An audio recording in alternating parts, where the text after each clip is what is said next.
Herkese salam. Mənim adım Eyvazova Vüsalə. Mənim kitabım isə Balaca Motul kitabıdır.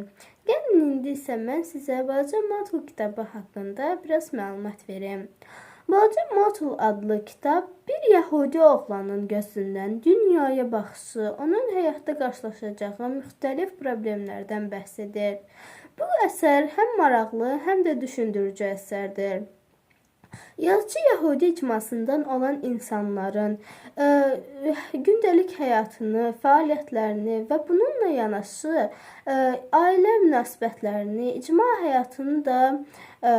həyatını da diqqətlə izah edir. Gəlin indi isə mən kitabımın qısa məzmununa keçim. Kitabımın baş qəhrəmanı Motul adlı bir uşaqdır. Motul çox ağıllı və maraqlı və həyatdan həzz almağa çalışan bir uşaqdır. Motul Yəhudi ailəsində böyüyür. Motulun dünyaya baxışı onun qarşılaşdığı insanlardan, onun qarşılaşdığı çətinliklərdən irəli inkişaf edir. Motul o dünyada bir çox çətinliklərlə qarşılaşmışdır.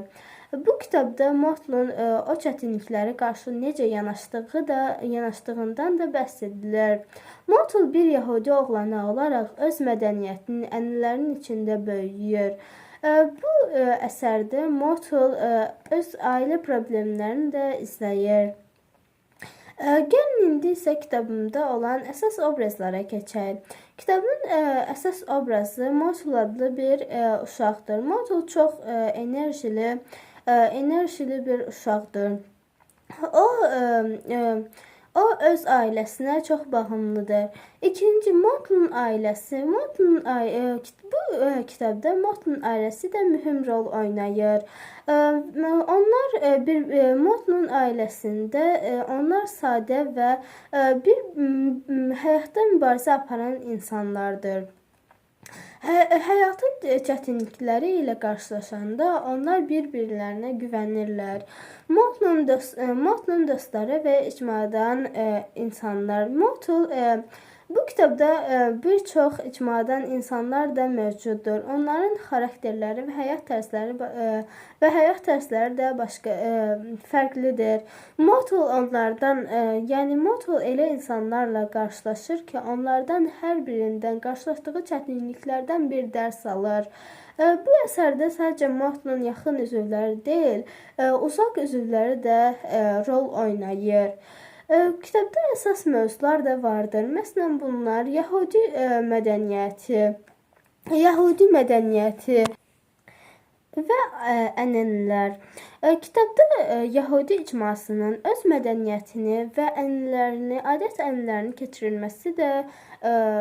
keçirilməsi də aparılıb.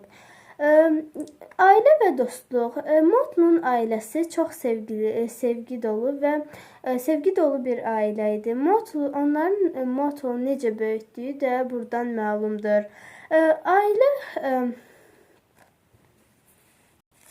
Ailə çox böyük rol oynayıb. Bu kitabda üçüncü əsas mövzu isə çətinliklər və çətinliklərə qarşı necə yanaşılması. Bu əsərdə Motul çox çətinliklərlə qarşılaşmışdı və bu Motulun çətinliklərdən bir dərs alması, çətinlikləri qarşı necə yanaşması da bu kitabda təsvir edilib.